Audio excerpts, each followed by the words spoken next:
Hello and welcome to another video here at the Sea-Friendly Reef channel straight out to Germany. This video maybe is interesting for you if you want to know a little bit more about different reef aquarium styles. So this video is not focused on SPS, LPS, coral stocking, algae tank, something like that, because I want to talk about the reef styles, about aquarium styles, things you have to know before you buy your next or maybe your first saltwater aquarium. Of course, all these type of tanks and scapes can be combined together, that's important. The first tank I want to introduce now is as easy as it sounds, the standard tank.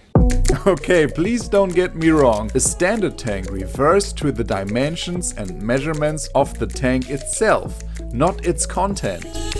Standard aquarium sizes are often found in a range up to 1000 liters. So we have the 120 to 50 to 50 centimeter tanks or 60 to 30 to 30. An advantage of those tanks is that they are so common for a reason. You can create both high-growing corals and beautiful reef setups with them.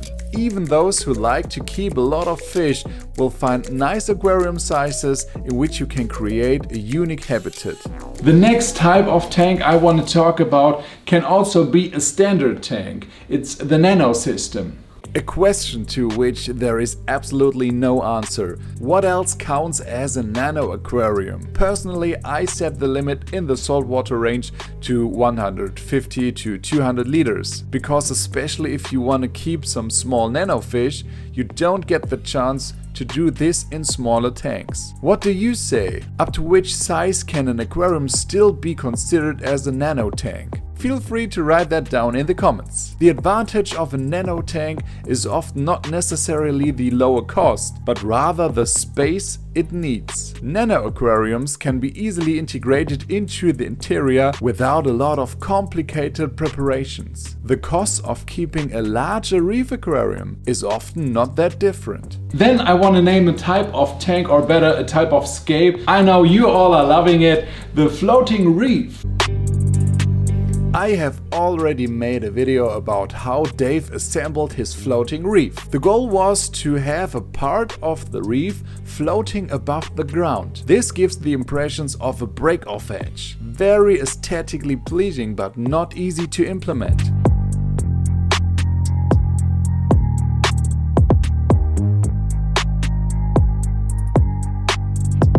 The next type of tank is my personal favorite scaping or favorite aquarium style. The Lagoon Tank, or better known as frag tank. Lagoon tanks are usually characterized by the fact that they only have a small height. Since this type of aquarium was mostly used in coral breeding or coral sales, it is also called frag tank.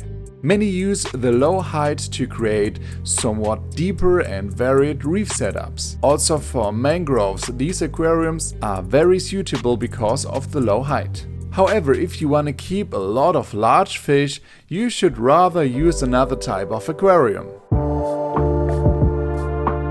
Then we came to another category of reef tanks, the room divider.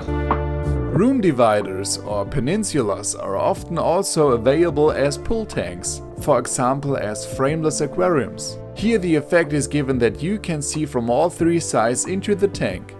A disadvantage here, however, is that in order to generate sufficient flow, the corresponding pumps must often be attached to the viewing side of the tank. This then partially destroys the optics, but it is still beautiful to have a coral reef protruding into the room.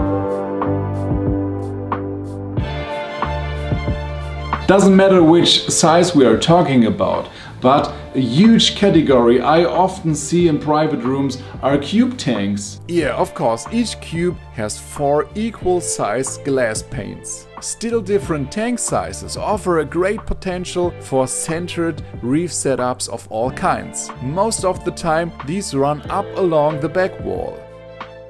If you have the opportunity, then it can also be looked very nice and unique if you integrate a tank into a wall. Especially if you can hide the technology, wall aquariums look very impressive. If you do it right, you have even an extra small hobby room behind the aquarium and you can work in peace. Okay, the next type of tank are fish tanks, but why I decided to give those tanks an own category? Because if we're talking about fish tanks, often people are integrating huge animals like tanks or angelfish into those systems. So in my opinion, this is an own category because we have to give those types of animals as much space as we can. So it doesn't make any sense if we are building a reef tank just for fish and give it maybe 20 centimeters high. So you know what I mean? Then we have a reef tank category, which is rare to find in private rooms, column tanks. Column aquariums have the advantage of being visible from all sides. Here you can integrate the drain in the middle of the tank, making the technology almost invisible. And last but not least, I want to give an own category to the crazy guys out there, because my last aquarium type are hyper tanks. I don't think I need to say much about this. It is always amazing what masterpieces there are in the world. On my channel, the largest private aquarium so far is the 24,000 liter tank of Jack Elliott. But I'm already in contact with someone who is planning a much larger one. Thank you very much for watching this video. I hope I can give you some inspirations. It would be awesome if we see us again next week. So have a great time.